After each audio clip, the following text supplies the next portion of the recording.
तो दोस्तों फाइनली ये रूमर्स आ रही है कि dean Ambrose Saturday night main event में आ सकते हैं, वो भी रोमन रेंस के साथ। और उसके बाद रोमन रेंस और डीन एम्ब्रोस की जोड़ी सेथ रॉलिंस की टीम को चैलेंज करेगी। डीन एम्ब्रोस का WWE में आना बहुत जरूरी है। मैं ऐसा क्यों कह रहा हूँ, इसके पीछे कई रीजन है। आपको भी रीजन जानना है ना, तो वीडियो को आखिर तक जरूर देखिएगा। लेकिन सबसे पहले मैं आप लोगों को ये बताता हूँ कि सैटरडे नाइट मेन इवेंट कब देगा। तो सैटरडे नाइट मेन इवेंट 13 जुलाई 2025 को सुबह के 5:30 बजे देगा। और इसे हम लोग कहाँ देख सकते हैं, तो इसे हम लोग सिर्फ नेटफ्लिक्स पे देख सकते हैं। लेकिन अगर आप लोगों के पास नेटफ्लिक्स नहीं है तो टेंशन लेने की थोड़ी भी बात नहीं है। मैं हूं ना, मैं अपने चैनल पे सैटरडे नाइट मेन इवेंट का लाइव अपडेट दूंगा। तो अगर मेरे चैनल को अभी तक आपने सब्सक्राइब नहीं किया तो मेरे चैनल को सब्सक्राइब करके बेल आइकन को दबा दीजिए, ताकि आपसे सैटरडे नाइट मेन इवेंट का लाइव अपडेट मिस ना हो पाए। तो आइए दोस्तों, आप करते हैं इस वीडियो को शुरू। देखिए दोस्तों, सच्चाई तो ये है कि अब तक का सबसे बड़ा समर स्लैम आने वाला है। इस साल का समर स्लैम एक दिन नहीं बल्कि 2 दिन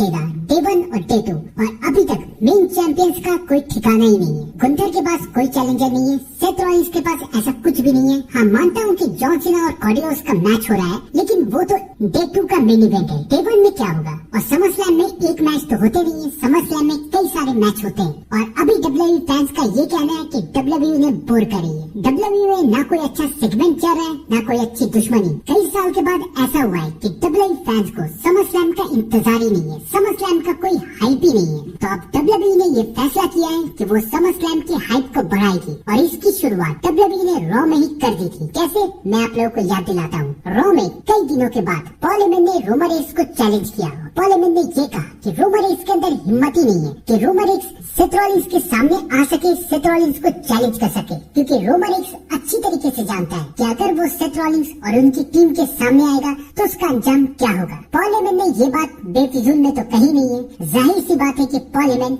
ये इशारा करना चाहते हैं कि अब वक्त आ गया है कि रोमन रेंस वापस आए। सैटरडे नाइट मेन इवेंट में सेथ रॉलिंस और एले नाइट का मैच हो रहा है और हम सब जानते हैं कि इस मैच में कौन जीतेगा। इस मैच में जीतने के सबसे ज्यादा चांस सेथ रॉलिंस के, लेकिन उसके बाद सेथ रॉलिंस को मिलेगा एक बहुत बड़ा सरप्राइज, क्योंकि वहाँ पर रिटर्न आएंगे the YTC OTC Roman Reigns. Roman Reigns का रिटर्न आना इसलिए जरूरी है क्योंकि समर स्लैम के डे 1 का मेन इवेंट रोमन रेंस को ही करना है, वो भी सेथ रॉलिंस के साथ। तो रोमन रेंस का रिटर्न आना तो बहुत जरूरी है। लेकिन सेथ रॉलिंस के पास उनकी टीम है, ब्रॉन बेकर और ब्रॉन्सन रीड, और रोमन रेंस के पास कोई नहीं है। तो रोमन रेंस भी अपनी टीम के साथ वापस आएंगे और उनकी टीम का हिस्सा बन सकते हैं डीन एम्ब्रोस। डीन एम्ब्रोस का WWE में रिटर्न आने की बहुत जरूरत है, ताकि WWE फिर से अच्छा बन सके। और यही तो वक्त है डीन एम्ब्रोस के रिटर्न आने का, क्योंकि सेथ रॉलिंस और रोमन रेंस की स्टोरी लाइन चल रही है और इसे कंप्लीट करेंगे डीन एम्ब्रोस, यानी कि पूरी की पूरी शील्ड। तो आपको क्या लगता है कि रोमन रेंस को डीन एम्ब्रोस के साथ आना चाहिए या नहीं? कमेंट करके जरूर बताइएगा। तब तक के लिए thank you and good bye.